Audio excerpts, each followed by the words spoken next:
A Vintage from Atlantis by Clark Ashton Smith.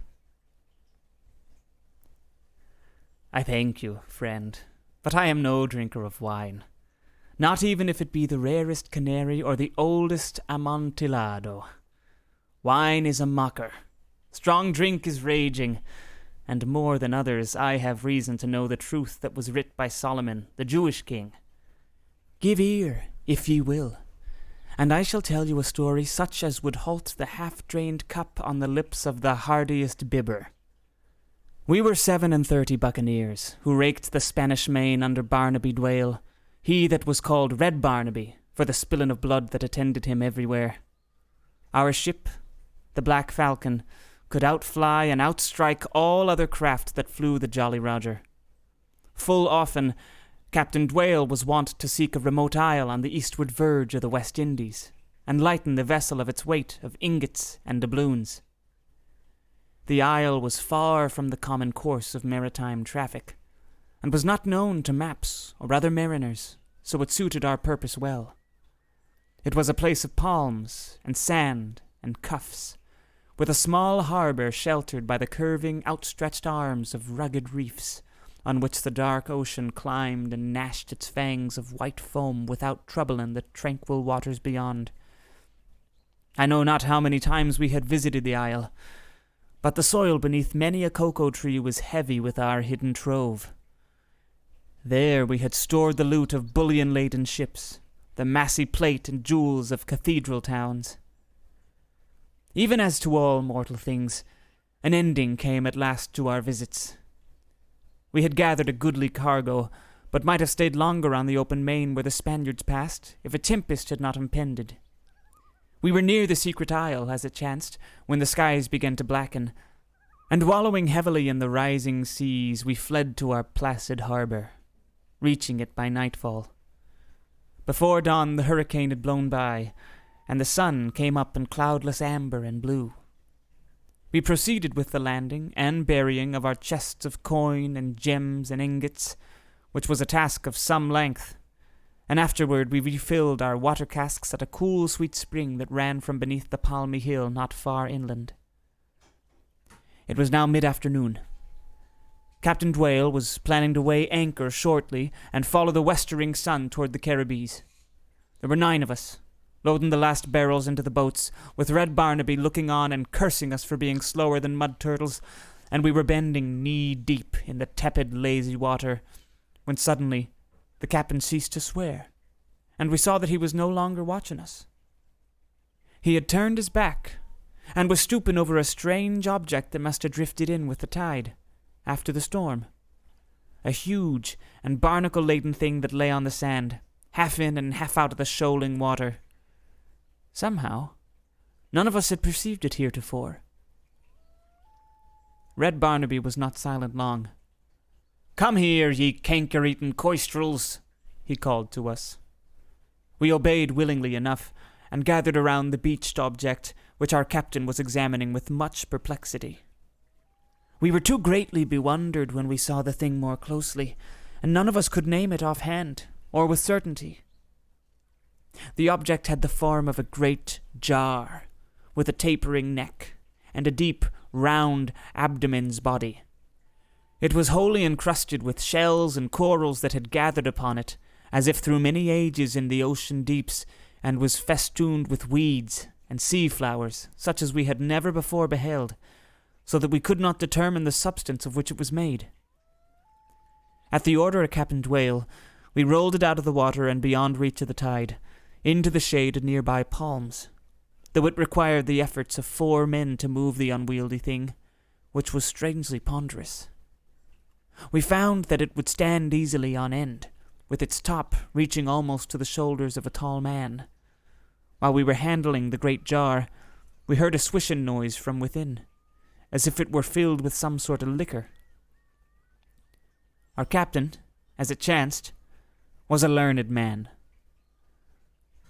"By the communion cup of Satan," he swore, "if this thing is not an antique wine jar, then I am a bedlamite.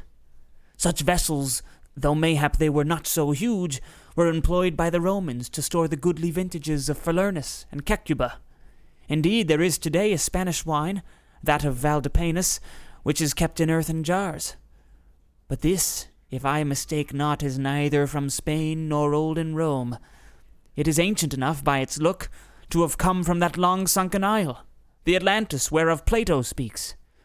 Truly there should be a rare vintage within, a wine that was mellowed in the youth of the world before the founding of Rome and Athens, and which, perchance, has gathered fire and strength with the centuries. Ho, my rascal sea bullies! We sail not from this harbour till the jar is broached, and if the liquor within be sound and potable, we shall make holiday this evening on the sands.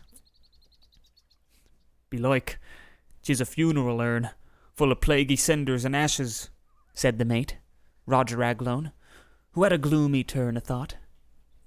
Red Barnaby had drawn his cutlass, and was busy prying away the crust of barnacles and quaint fantastic coral growths from the top of the jar.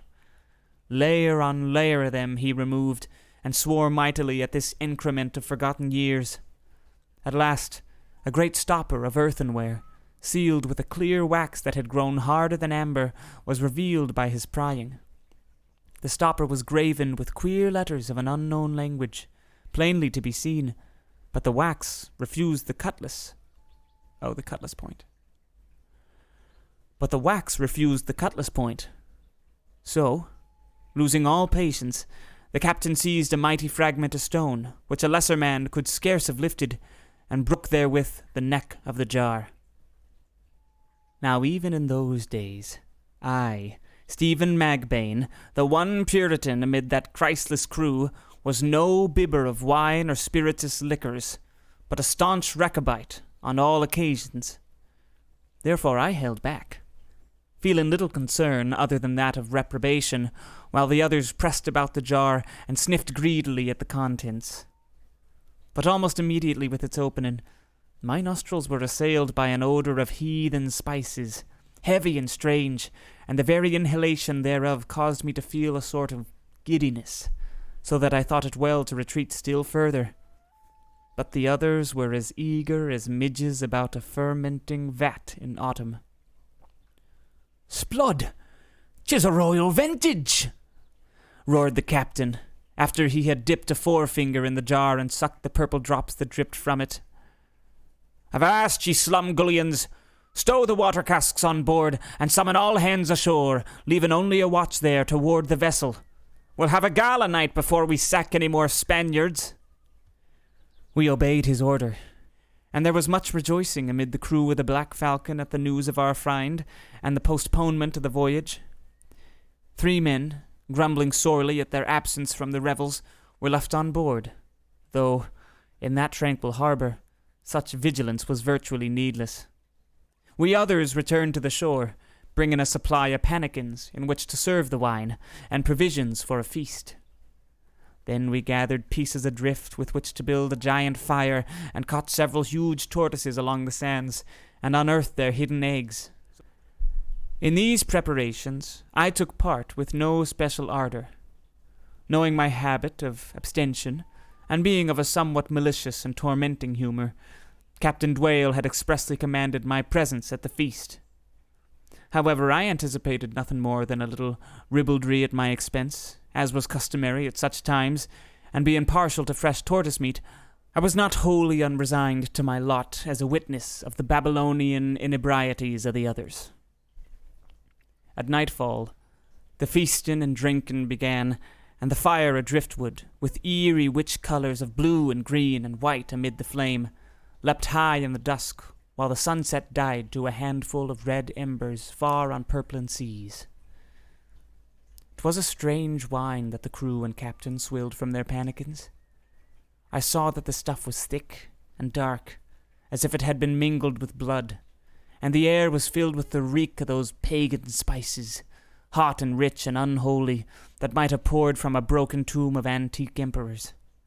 And stranger still was the intoxication of that wine, for those who drank it became still and thoughtful and sullen, and there was no singing of lewd songs, no playing of apish antics. Red Barnaby had been drinking longer than the others, having begun to sample the vintage while the crew were making ready for their revel.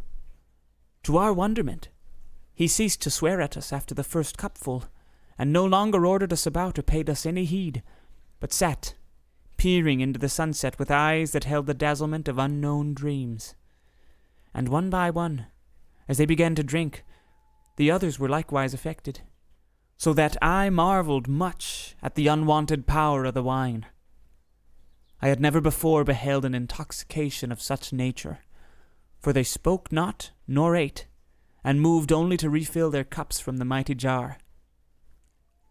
The night had grown dark as indigo beyond the flickering fire, and there was no moon, and the firelight blinded the stars. But one by one, after an interval, the drinkers rose from their places, and stood staring out into the darkness toward the sea.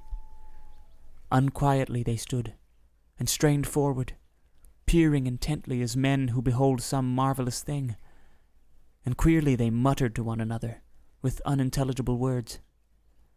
I knew not why they stared and muttered thus, unless it were because of some madness that had come upon them from the wine, for naught was visible in the dark, and I heard nothing, save the low murmur of wavelets lapping on the sand. Louder grew the muttering, and some raised their bands and pointed seaward, babbling wildly as if in delirium. Noting their demeanour, and doubtful as to what further turn their madness might take, I bethought me to withdraw along the shore.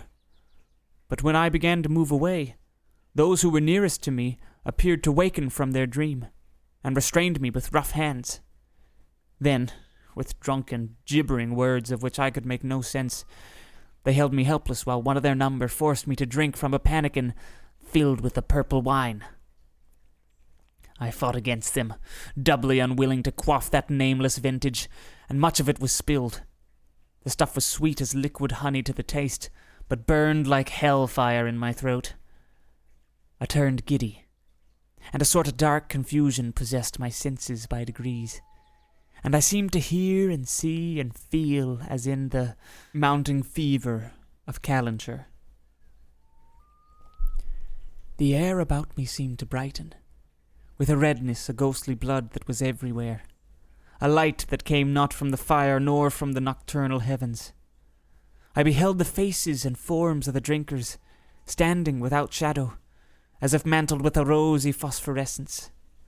And beyond them, where they stared in troubled and restless wonder, the darkness was illumined with a strange light.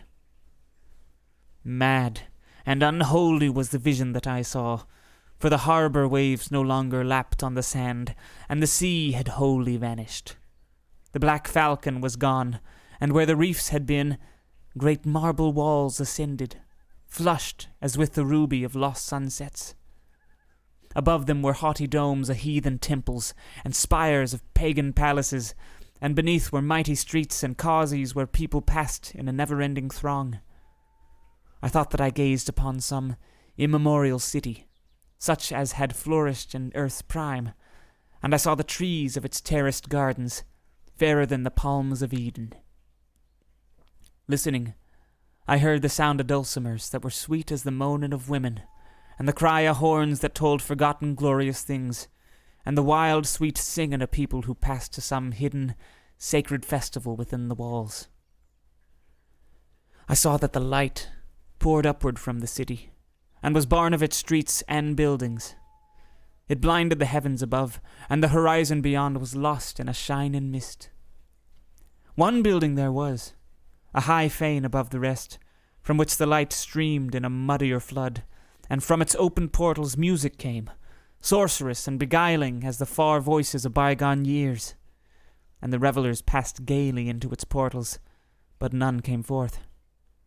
The weird music seemed to call me and entice me, and I longed to tread the streets of the alien city, and a deep desire was upon me to mingle with its people, and pass into the glowing fane. Verily, I knew why the drinkers had stared at the darkness and had muttered among themselves in wonder.